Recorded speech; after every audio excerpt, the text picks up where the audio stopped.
Emma Lewis, and I'm going to be talking to my little sister, my dad, and my mom about the difference between primary and secondary sources. So, being a historian, or being just a student of history, it's really amazing that we can look back and think about all these different voices and all these different points of view. It's almost like we're detectives and we're kind of trying to piece these things together to understand how the world has worked way before we were even born. And it's amazing that that's possible.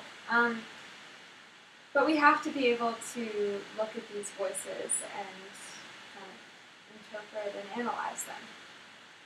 So, first of all, I'm going to ask you a question. What do you think of when I say source? What does that mean to you? Where something comes from. Yeah, a source is basically where something comes from. So we're all kind of producing these sources all the time because we're writing, we're making pieces of art, we're creating. And so we're making things that are reflecting our times, our lives, and the way that we do things. And I can think of a couple of examples of sources that I've created, but is there anything that you feel like you've created that is indicative or sort of shows your perspective, your time? Well, like a diary, Yeah. a journal, something Yeah. like that. Like a diary. And something like a diary is what we call primary source.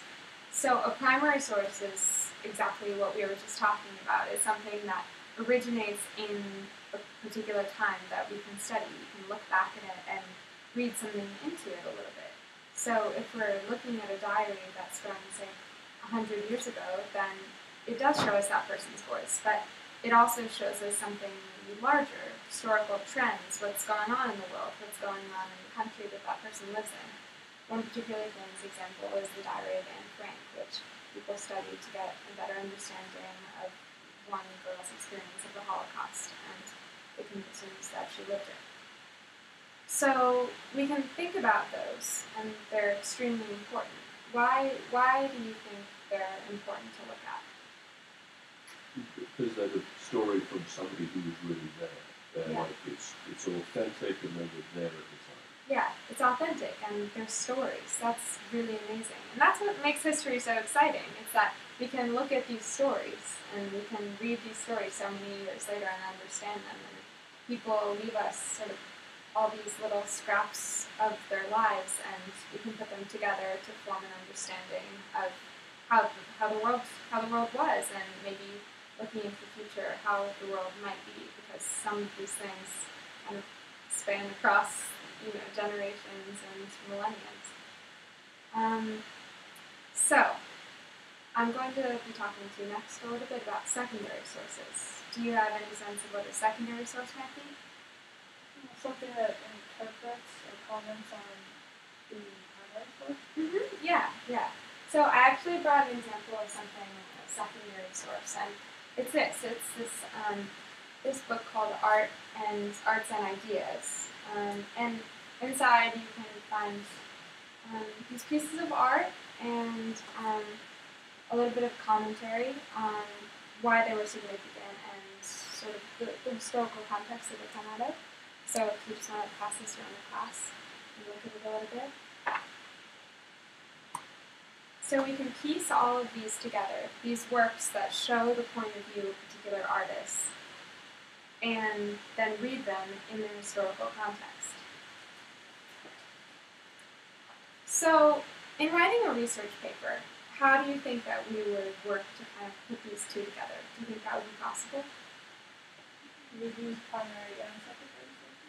Yeah, it would be possible to kind of look at those primary sources and put the secondary sources with them. So just to be clear, a secondary source is kind of something that takes this first account, like you were saying, the story of someone's life, and puts it in this greater context and ties it in with other stories, which is really amazing. And it's especially important because while, like you were also saying, these primary sources are authentic, they also are sometimes somewhat biased because people have motivations for saying things. People say things because of the way they grew up. That's called socialization, which is something we can talk about next class. But it's very important to kind of have this perspective of, yes, this is how I see the world today, but how might someone else a little bit farther removed see it? And that's something that is really essential if you as a student are trying to kind of piece things together and create a vision of how voices can unite and make a really synthesized view of the world. And you can do that as students, which is really amazing, and I'm excited to do that with you as we write these research papers over the next couple of days. Thank you for listening. I'm excited to talk with you more about this subject in the near future. See you soon. Historical patterns and trends through clearly ordered lens. Timelines, putting 1922 in front of 1934. Who could really ask for more? Timelines, historical chronology. That's our great pathology. Timelines. If I can make a timeline, you can make a timeline. Timeline. In the timeline of my day, it's time to make a timeline. Timeline.